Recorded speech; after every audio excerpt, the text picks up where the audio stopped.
Y ahora vamos a hablar sobre la diabetes.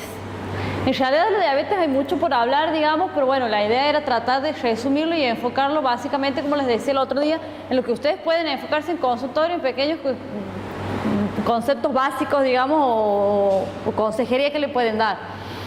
Dentro de los objetivos del tratamiento, nosotros tenemos corregir las alteraciones metabólicas y las manifestaciones clínicas, si es que existen, prevenir complicaciones agudas y retardar la aparición de las complicaciones crónicas y efectuar una correcta educación del diabético y su familia. Este es uno de los puntos más importantes porque la familia juega un rol muy importante en el acompañamiento del paciente diabético. ¿Sí? Es por ahí una de las partes que no está muy recalcada ni en el ámbito público ni en el ámbito privado. ¿Sí? Es como que no se hace mucha educación, digamos, ¿sí? No solo en la alimentación, sino en todo, en el tema del cuidado de los pies. Eso es un tema que creo que está bastante fallido. En lo que respecta al plan alimentario, sí, sabemos que el plan alimentario es un pilar fundamental en el tratamiento de la diabetes y que muchas veces puede ser el que controle la enfermedad sin la necesidad de la medicación, ¿sí? Solo con el plan alimentario. Bueno, antiguamente se utilizaban los planes hipohidrocarbonados que se llamaba, donde se sacaban los hidratos de carbono, creyendo, digamos, o considerando que los hidratos de carbono eran los principales nutrientes que estaban mal metabolizados. ¿Y qué se utilizaba? La famosa dieta de las 4P, digamos, ¿sí? En la que se prohibía el pan, las pastas, los postres y la papa, ¿sí? Y que actualmente se usa, ¿sí? Esto es totalmente erróneo, digamos, ¿sí? El paciente diabético tiene una alimentación totalmente normal, ¿sí? ¿Qué es lo que pasaba con este tipo de dietas, ¿sí? Se obtenía energía a partir de las proteínas, ¿sí? Porque no había hidratos de carbono, entonces producían un balance nitrogenado negativo. ¿Y qué es lo que también se hacía? Se aumentaba el consumo de grasas porque necesitabas cubrir el valor calórico, entonces sustituías los hidratos de carbono por las grasas, ¿sí? Y que actualmente se usa mucho y se escucha decir que el paciente diabético vive a bife de pollo y verduras, ¿sí? Zapallo hervido, o sea, ni siquiera verduras crudas, o sea, zapallo hervido, verduras hervidas, ¿sí? Son tratamientos que lo he escuchado desde médicos, digamos, ¿sí? Yéndose a esas dietas que ya no se usan más. Actualmente, ¿qué es lo que se está haciendo? En lo que respecta a las necesidades nutricionales, el valor calórico se maneja de acuerdo a la valoración nutricional y el tipo de diabetes, ¿sí? Cada tipo de diabetes va a tener su plan alimentario, ya lo vamos a ir viendo eso. En lo que respecta a las proteínas, exactamente igual que un paciente normal, entre 15 a 20 del valor calórico total, siempre y cuando la función renal sea normal, digamos, ¿sí? Si tenemos alguna alteración, ahí tenemos las modificaciones. En lo que respecta a grasas, es lo que venimos viendo en el módulo de dislipemia, digamos, entre un 25 y un 30% del valor calórico total con la selección adecuada. Y en lo que respecta a los hidratos de carbono, se puede manejar hasta un 60% del valor calórico total, ¿sí? Siempre y cuando sea una buena selección y una buena distribución de esos hidratos de carbono a lo largo del día. Siempre se recomienda que los valores nunca sean inferiores a 130 gramos por día. En pacientes que están por ahí con insulina se suele recomendar 170 o 180 gramos por día para evitar las hipoglucemias. Y que sean complejos, que no sean hidratos de carbono simples. Depende si 60% en qué lo utilizamos, digamos. Que los... peso de caramelo y sí, exacto. Claro, sí. También que haya el aporte de fibra adecuado en esos hidratos de carbono, ¿sí? Bueno, y el tema de la fibra, que también lo hemos visto en el tema de dislipemia, que tienen que ser planes alimentarios ricos en fibra. Cuando nosotros decimos ricos en fibra, en realidad es normal en fibra, ¿sí? Pero nosotros normalmente tenemos un consumo bajo de fibra, ¿sí? Entonces lo ideal es ir, como decía la otra vez, progresivamente tratando de aumentar esa cantidad de fibra y no de golpe en el paciente, ¿sí? Entonces es importante la anamnesis alimentaria, ver qué es lo que el paciente está consumiendo y cómo aumentamos la fibra. Pero totalmente normal, digamos, de lo que... no se ve nada. Totalmente normal de lo que es un paciente sin diabetes, digamos, ¿sí? Bueno, la Asociación Americana de la Diabetes, ¿qué es lo que recomienda? que los pacientes diabéticos limiten la ingesta de glucosa de los alimentos que la contengan, disminuyen la ingesta de grasa y de colesterol y a través del consumo de los hidratos de carbono complejos aumenten el uso de los alimentos que contengan fibra. La ADA recomienda 14 gramos de fibra por día cada 1000 calorías, dependiendo del plan alimentario. Bueno, la ADA también sostiene que el índice glucémico y la carga glucémica pueden proporcionar un beneficio adicional en lo que es el control glucémico, ¿sí? Estos dos conceptos todavía como que no se usan, digamos, en la actualidad, no se los está implementando en los planes alimentarios, o muy pocos son los que los utilizan, y no hay tablas argentinas sobre el índice glucémico. Entonces es una deficiencia que tenemos, que por ahí no encontramos los alimentos que consumimos en nuestra población, digamos, ¿sí? ¿Qué es el índice glucémico? ¿Sí? Según la Organización Mundial de la Salud, el índice glucémico es el incremento del área bajo la curva de respuesta de glucosa en sangre que produce la ingesta de carbohidratos de un alimento testeado, expresado como un porcentaje de la respuesta de la misma cantidad de carbohidratos de un alimento estándar. ¿Sí? Es decir, cómo sube la glucemia en un alimento, ¿sí? En forma simple.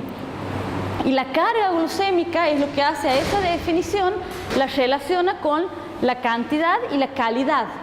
Se relaciona el índice glucémico con la cantidad que consumimos. No es lo mismo consumirse una papa que un kilo de papa. Entonces hace esa relación, digamos, que eso prácticamente no se lo utiliza. ¿Y qué países tienen los conocimientos? Aquí en Latinoamérica que usen el... No, lo que pasa es que depende, aquí sí se lo utiliza, digamos, depende de cada profesional, ¿sí? Y como no tenemos tablas, utilizamos tablas de otros lados, digamos, por ahí uno hace como un rejunte de lo que venimos encontrando, y de a poco se va aumentando, digamos, esa lista de índices glucémicos. Hay una lista más o menos general en donde se los ha dividido en índice glucémico alto, mediano y bajo, digamos. Están en el apunte, sí. Hay un cuadradito que van a estar en el apunte y está la formulita de cómo calcular la carga glucémica, sí, que me parece que, bueno, pero el que le interesa está, sí, como que no me parece muy relevante, digamos, simplemente que lo conozcan, pero está en el apunte. Bueno, en lo que respecta al fraccionamiento, como les decía hace un rato, lo que más importa es cuál es el tratamiento farmacológico que tiene ese paciente. Lo más importante en lo que respecta al tratamiento es cómo fraccionamos nosotros la comida de ese paciente, ¿sí? Teniendo en cuenta todo lo que habíamos dicho hace un rato, que hasta un 60% se pueden utilizar los de hidratos de carbono, ¿sí? Dependiendo de la persona, nosotros lo que tenemos que hacer es distribuir los hidratos de carbono a lo largo del día, proporcionándolos de forma fraccionada y suprimiendo los hidratos de carbono de absorción rápida. Para evitar hipoglucemias bruscas, digamos. Entonces, esto es lo que sería el tratamiento. Nosotros tenemos los pacientes que están sin medicación o que tienen antidiabéticos orales, ¿sí? Generalmente estos pacientes tienen exceso de peso, entonces se hacen dietas hipocalóricas, digamos, y se hace una distribución pareja de los hidratos de carbono. Distribuimos las comidas del paciente y distribuimos esa cantidad de hidratos de carbono que corresponden para las calorías del paciente en formas iguales, de acuerdo a la cantidad de comidas que hace. En los pacientes que están con insulina, nosotros tenemos los pacientes que están con una dosis de insulina, que ya prácticamente, bueno, no se utiliza mucho, los pacientes que están con 2 dosis de insulina, y los pacientes que tienen el tratamiento intensificado, ¿sí? Nosotros sabemos que el tratamiento intensificado hoy por hoy es la mejor terapia, digamos, pero es muy difícil, por lo menos yo que estoy en el interior, digamos, como que tienes que conseguir un paciente que cumple muchos requisitos, ¿sí? Tiene que tener educación, tiene que saber contar, tiene que saber leer, entonces por ahí muchas veces es mucho más fácil manejarlo con 1 o 2 dosis y una distribución pareja de los hidratos de carbono y no ir a lo que sería el intensificado con el conteo de los hidratos de carbono.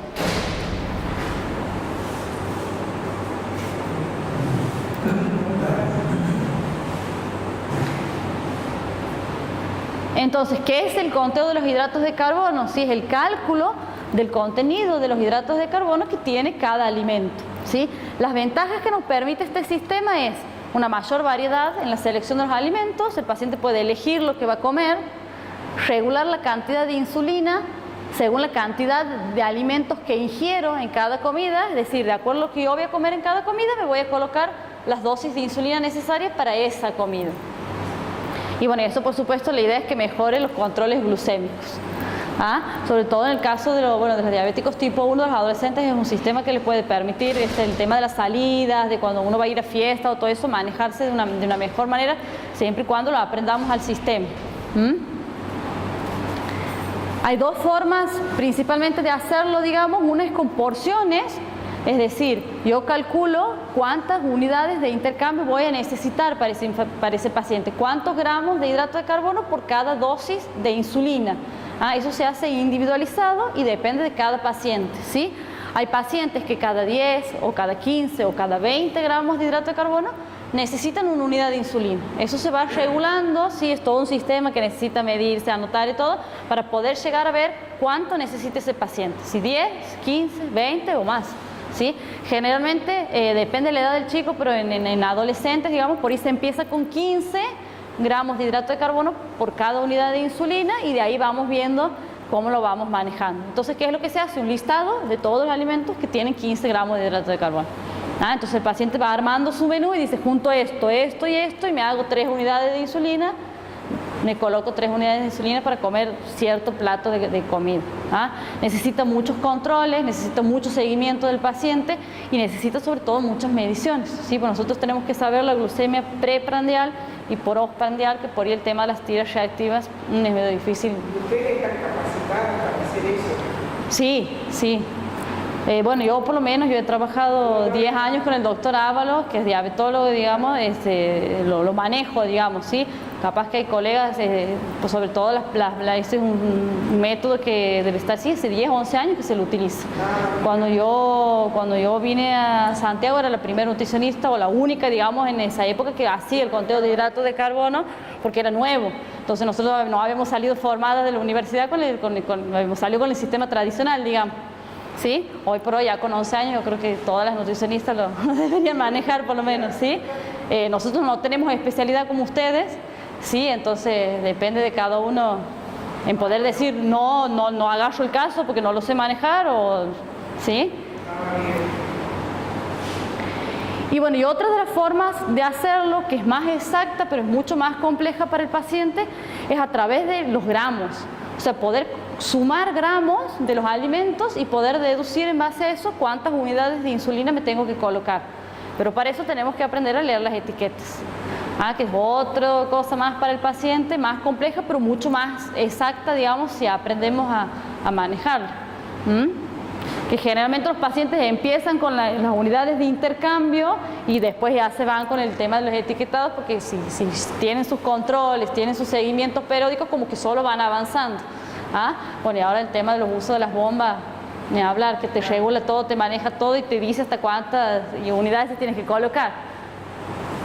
Pero también hay que aprender para las bombas el conteo de hidratos de carbono, ¿sí? Que uno por ahí cree que no, y sí, porque tienes que ver qué vas a comer para ver cuánta insulina te va a liberar la bomba. Bueno, y después he puesto dos conceptos que me parecen importantes porque es muy común hablar entre los pacientes diabéticos el tema de los productos dietéticos y los productos light, que lo habíamos hablado así en grandes rangos, digamos. Lo que respecta a los pacientes diabéticos, que hay que tener en cuenta, los productos dietéticos, sí, según el Código Alimentario Argentino, se definen los alimentos dietéticos aquellos cuya composición ha sido modificada y que se encuentran destinados a satisfacer necesidades particulares, ¿sí? Tanto de la nutrición como de la alimentación en grupos poblacionales. Por ejemplo, un alimento para un paciente celíaco es un alimento dietético. Un alimento para, que sea por algún suplemento dietario, algún producto infantil para los niños, ¿sí? Esos son los productos dietéticos, y no todos los productos dietéticos son bajos en azúcares o en hidratos de carbono simple, que por ahí es lo que buscamos en un paciente diabético. Entonces, si el producto dice alimento dietético, hay que ver por qué es dietético. Si hay productos dietéticos para diabéticos, ¿sí? En ese caso, sí. Y después tenemos los productos light.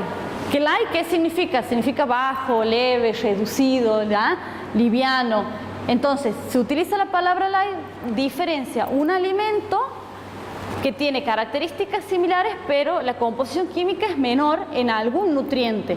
No siempre son los hidratos de carbono. Puede ser reducido en el valor energético, puede ser que es para pacientes que quieren bajar de peso, reducidos en los carbohidratos, hay que ver qué tipo de carbohidratos es reducido, si los complejos, si los simples, si los dos, y si nos sirve para ese paciente diabético, ¿sí? Puede ser reducido en grasas, para pacientes con dislipemia, ahora que vienen los productos sin grasas trans, ¿sí? Reducido en colesterol o reducido en sodio. Pero siempre los productos light tienen un comparativo, o sea, este producto es light comparado con el común del otro. ¿Sí? Siempre lo comparamos con otro y no siempre las marcas pueden ser las mismas, ¿sí? Bueno, yo en alguna época me puse a analizar, digamos, por ejemplo, las mayonesas, las light y las comunes, y si uno comparaba, había ciertas marcas light que tenían las mismas calorías y la misma cantidad de grasas que una común de otra marca, ¿sí? Entonces siempre hay que comparar la misma marca. Entonces, como conclusión, digamos, ¿sí? Ahí termina, digamos, lo que era mi parte, digamos.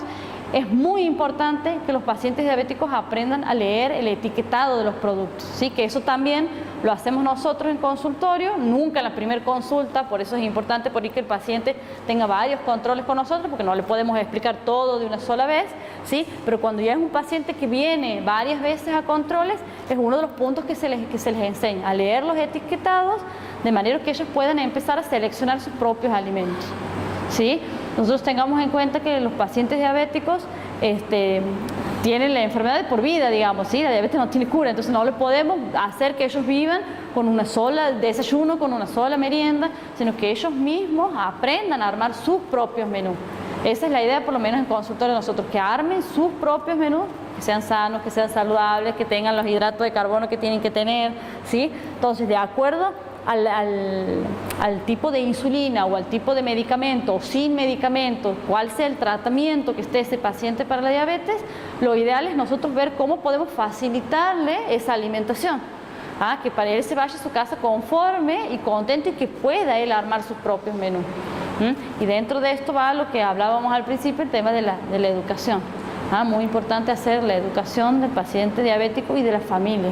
Sí, el paciente diabético, bueno, no sé, si alguien es diabetólogo y atiende pacientes diabéticos, pero sabemos que los pacientes diabéticos son mentirosos, sí, esconden los productos, sí, en su propia casa, digamos. Entonces es muy importante el acompañamiento de la familia, es decir, que no haya los productos que sabemos que no pueden comer, traerlos, sí, yo siempre le digo, si son chicos, la madre y el padre al consultorio, sí, si es la mujer, viene el marido, sí, si es el marido, viene la mujer, como para que los dos estén escuchando, digamos, lo que se le dice y el tratamiento sea en conjunto y con la ayuda del otro, digamos, ¿sí? Sea el padre, la madre, lo que vaya a ser, digamos.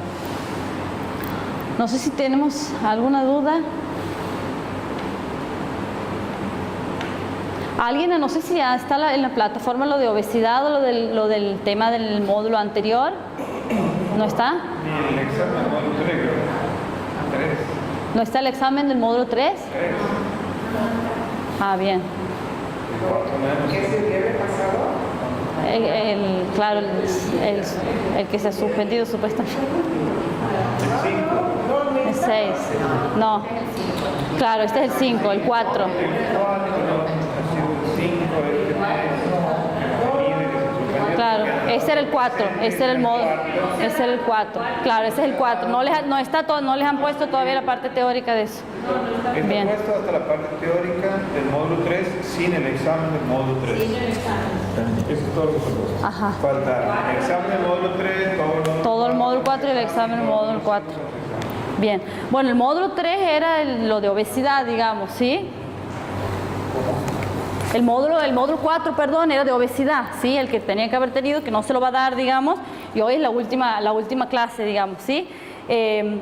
Como para hacer algún pantallazo general, digamos, como para que quede claro. Nosotros habíamos hablado que la mejor manera y la más fácil, la más práctica y a nivel internacional de medir la obesidad era el índice de masa corporal, ¿sí? El método rápido y fácil que uno debería hacerlo en consultorio, digamos, ¿sí? Eso junto con la circunferencia de la cintura son los dos métodos, digamos, que nosotros utilizamos para evaluar. Como punto importante, digamos, que yo siempre lo he visto en lo que respecta a la obesidad es tratemos en lo posible de no darle falsos mensajes al paciente.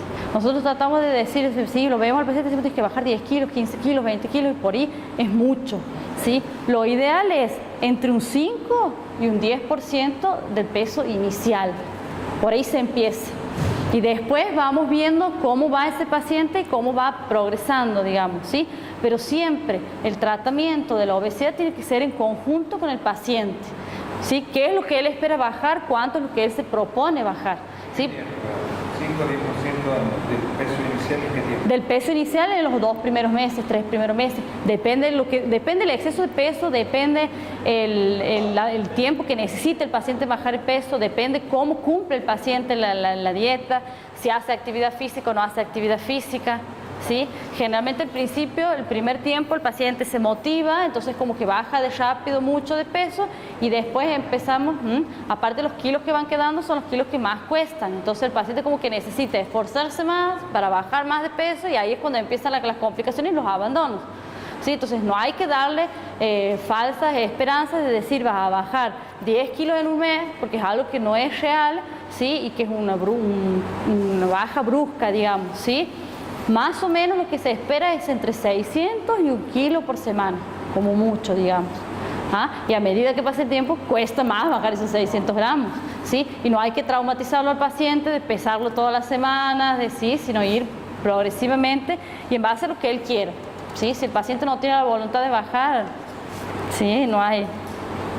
Y bueno, y lo que hay que trabajar principalmente en el tratamiento es la modificación de la conducta. 100% la modificación de las conductas alimentarias, ¿sí? Es lo más difícil y es lo que más requiere, digamos, seguimiento, digamos, ¿sí? Pero siempre tratar de motivarlo al paciente, ¿sí? De si se puede, ¿sí? O sea, y ver la manera de que... Por eso hablábamos en las primeras clases del tema de la anamnesis alimentaria, ¿sí? ¿Qué es lo que se come? Y en base a eso, ¿cómo podemos ir haciendo pequeños cambios, digamos? El paciente se tiene que sentir cómodo y se tiene que sentir bien con esos cambios. No que le sirva a los 2, 3, 5 o 10 meses que le va a tardar en bajar de peso, ¿sí?